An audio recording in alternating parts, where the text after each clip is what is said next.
Apple's keynotes have changed. Gone are the days of wide backdrops and those iconic but kind of stiff speeches. Now we've got Craig jumping out of a plane, or Tim doing some Mission Impossible stunts. It's like they took a page out of Hollywood's playbook. And you know what? It's working. Apple's still dominating, sales are wild, but when did this switch happen? And what sparked it? Before diving into the exact turning point, let's break down what an Apple event really is. To some, it's the Super Bowl of tech events, like Christmas for Apple fans. Others, they might say it's just a flashy 2-hour commercial. Back in the Steve Jobs era, these events had a formula. They would kick off with a warm welcome. Usually Jobs or Craig would walk on stage and the room would light up. Right after that, they would dive into the updates section, sales figures, product success, all that good stuff. But it was strategic. This part would subtly build excitement about what's coming next, slowly hyping up the crowd. Then came the big reveal, a slick ad, a demo of the new iPhone or whatever product was about to drop, followed by a deep dive into why it was so revolutionary, and of course, the legendary one more thing moment where Apple always had one final trick up its sleeve. Classic. One more thing. One more thing.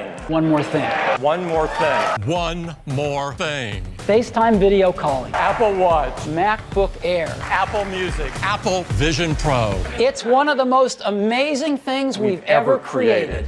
Remember the days when Steve Jobs took the stage? Back then, Apple keynotes felt almost personal, like you were sitting in a one-on-one chat. Jobs had nothing more than a clicker in his hand, a product in front of him, and a simple screen behind him. It was all about the product. Clean, straightforward, powerful. And honestly, that worked when Apple was still on its way to becoming the tech giant it is today. Fast forward to today's Apple events. It all looks pretty familiar at first. Tim Cook kicks things off with a smile, we get some numbers about sales, a few milestones, and then boom, a big reveal, complete with flashy ads and speeches about how it's going to change everything. Then, they even throw in the famous one more thing once in a while. Even with all the similarities, the vibe has completely shifted. So what's changed? Here's the thing. Apple cracked the code to making these keynotes more than just product launches. They added showmanship. Why have Craig just walk on stage when he can parachute in? Why stick to one stage when you can use drones, location shifts, and camera tricks? They transformed their keynotes into mini productions. This wasn't just to stay trendy. It was a calculated move to capture new audiences. Attention spans are shrinking, and the old guy with a clicker on a stage wasn't cutting it anymore. Apple realized Apple wanted more drama, more spectacle, and they delivered by turning keynotes into full-on productions. So after all that hype and build-up, this year's September event, it felt pretty no wild surprises, no jaw-dropping reveals, just talks about product features in different locations. Sure, those slick transitions were still there, keeping things moving, but nothing that blew your mind.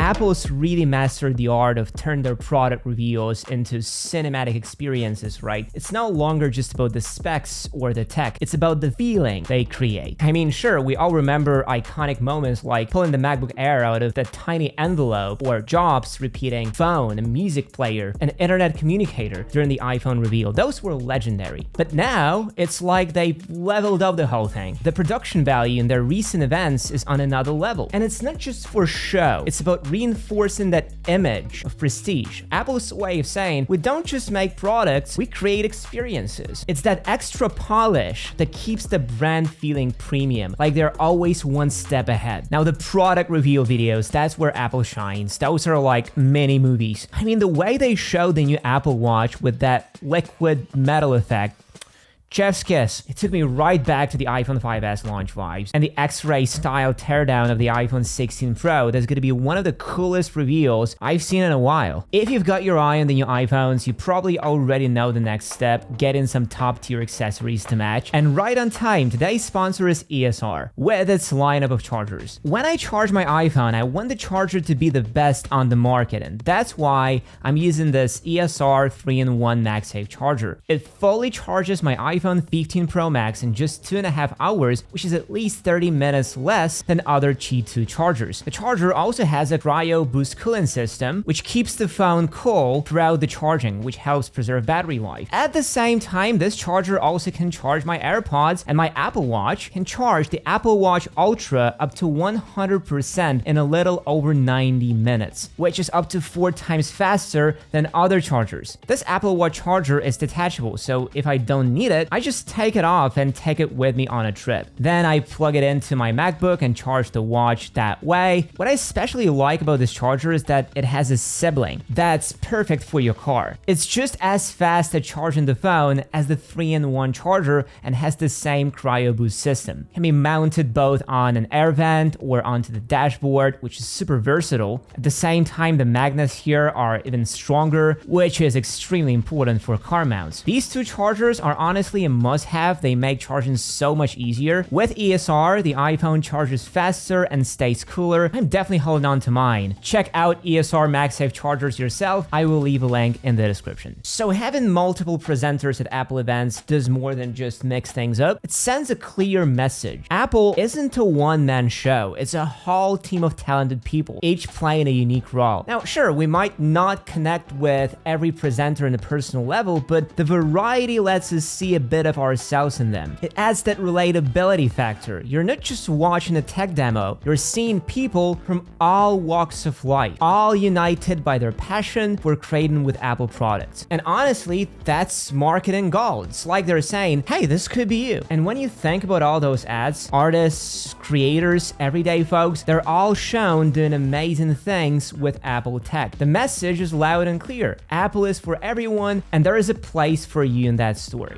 But Apple's really leaning into the look how useful we are angle. You saw it, talking about how iPhones, watches, and AirPods make their lives better, slickly produced, heartwarming, and leaves no room for you to go, nah, that's just a gimmick. It's like they've mastered the art of making you need those new features, even when you didn't know you wanted them. So yeah, while the events might seem the same on the surface, they've evolved in a pretty significant way. It's more than just a different structure. It's about how they've subtly shifted the narrative.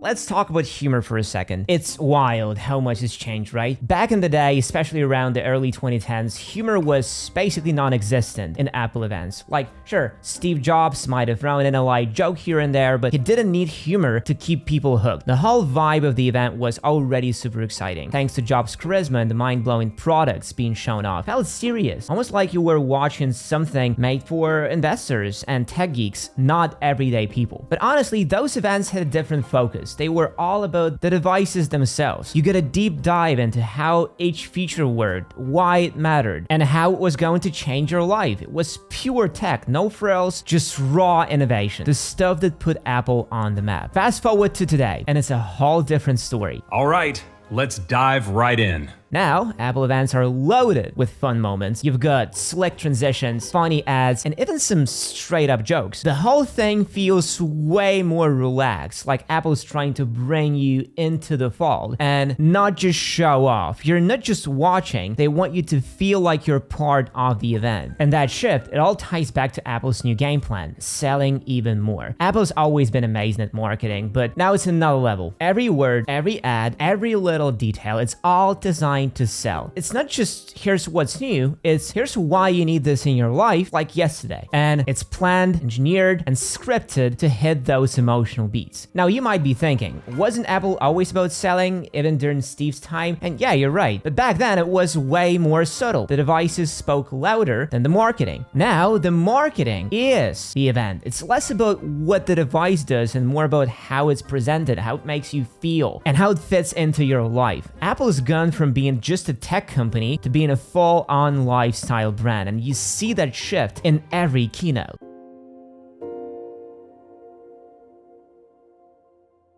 So a lot has changed over time, and the big question is, when did it all shift? In Apple's history, there's a really clear dividing line before Steve Jobs and after Steve Jobs. When Steve passed away in 2011, it wasn't just a huge loss for fans like us, it felt like a good punch to the company. In one moment, Apple lost not just its visionary, but the person who, for most of us, was Apple. The company was left with this huge, seemingly impossible question. How do we move forward without the man who was the heart and soul of everything? The world was watching, and the pressure was massive. Apple had to figure out how to move forward while still keeping Steve's legacy alive. And honestly, those next few years were, well, they were different. Keynotes felt strange, unlike anything we'd seen before or since. It was like Apple was in this wild phase, a mix of fun experiments and careful optimism, searching for its new identity.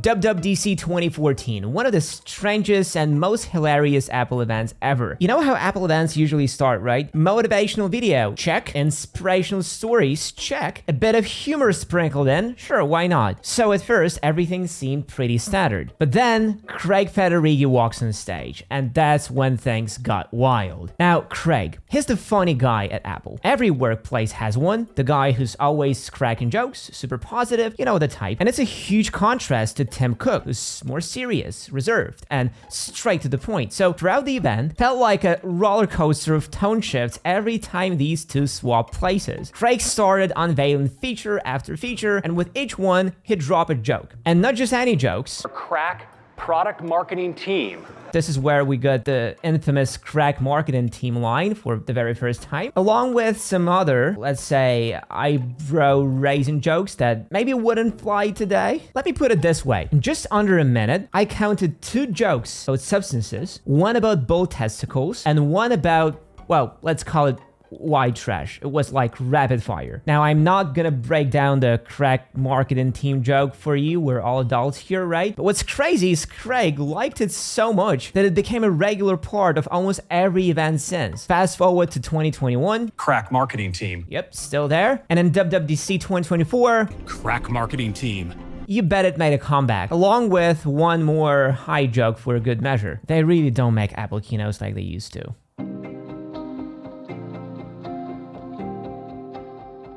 You know, one of my all-time favorite moments from those all Steve Jobs events has to be when Steve was trying to show off how fast the new iPhone 4 was, but somehow the iPhone 3GS loaded the web page faster. Just watch how nervous Steve was in that clip. I mean, someone definitely got fired that evening. Now, you could call it a blooper, but honestly, those little hiccups, that was the charm of all Apple events. They weren't scripted down to the last detail, and there was always this element of unpredictability. Remember when Steve got frustrated with the camera not working and literally tossed it into the crowd? That wasn't in the script, and that's exactly why it was so memorable. These days, Apple does everything to prevent those awkward moments. Every demo you see now is perfectly planned, polished, and executed. The last major fail I can think of was with the iPhone X event, where Face ID didn't work on stage. Ho ho ho.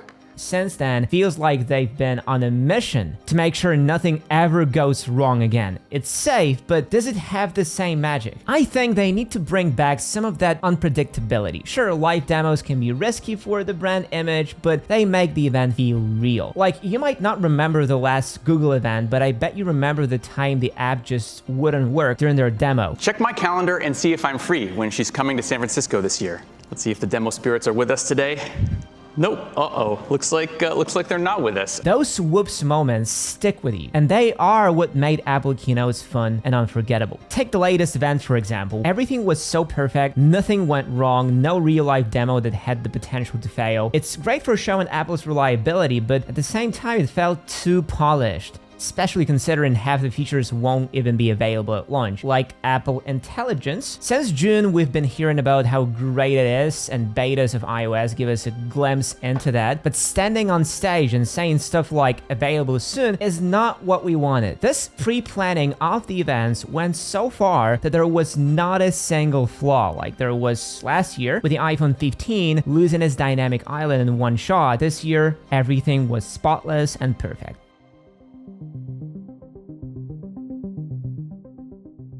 You know, it's not just about the events themselves. I mean, I enjoy the new Apple style. I love the show they put on, but what I don't love, not being surprised anymore. Leaks and rumors are everywhere, and yeah, I get it. Me and a bunch of other YouTubers pretty much live off of them, but if I was just a regular buyer, I would actually prefer to go in blind. No leaks, no spoilers. Those days where you didn't know what Apple was gonna pull out of their head, yeah, those are long gone. And let's be real, they're never coming back. Apple is just too big now, too global. They've got over 160,000 people working there. It's impossible to keep everything under wraps. The supply chains, the production processes, all of it is just too massive. And at every step, there is someone ready to sell their insight to the press. Even third-party case makers are leaking designs and CAD models for some quick exposure. Everything's public, and honestly, it doesn't seem like Apple even cares anymore. This is where new Apple and the old Apple are so different. Back in 2010, if something leaked, Apple was furious. They did whatever it took to shut down the noise. Remember the infamous iPhone 4 bar incident? Some engineer left a prototype iPhone 4 in a bar, disguised in a rubber case that made it look like a 3GS. The guy who found it sold the photos to media outlets and made bank. Steve Jobs was not happy. You can bet that engineer didn't have a job much longer after that. All the 16 Pro leaks were true, down to the last bit. The bigger displays, the new color, the camera control button. There was nothing surprising at the event. Every feature was already known for months at this point. And it's really sad, it really is. It would have been nice to have something unexpected,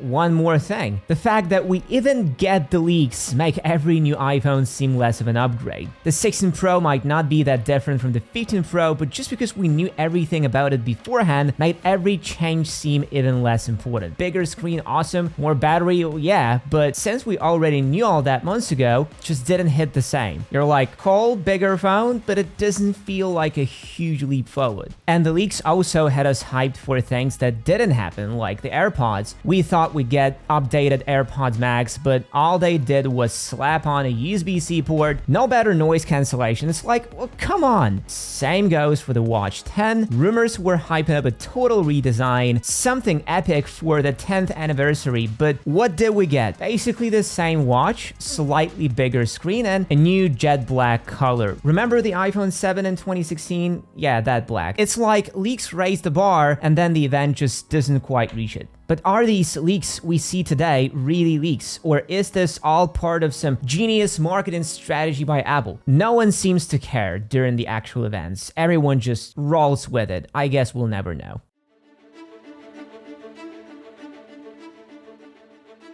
You know, the direction Apple keynotes are heading in is pretty predictable at this point. No need to guess, it's more of the same. These events have basically turned into giant shows that double as ads, and we're gonna see more of that. Expect even crazier transitions, Craig's jokes, you know the ones. And of course, everything being shot on iPhones. At least, that's what I'm hoping for. But hey, if Apple suddenly decides to throw it back and do an old school event, you won't hear me complaining. Things have changed. The events, the company, everything. Now, while the future looks pretty exciting, the past still has some secrets. If you're curious about how Apple was really founded and who is the true mastermind behind it all, check out our latest video. Thanks for watching, and I'll catch you in the next one.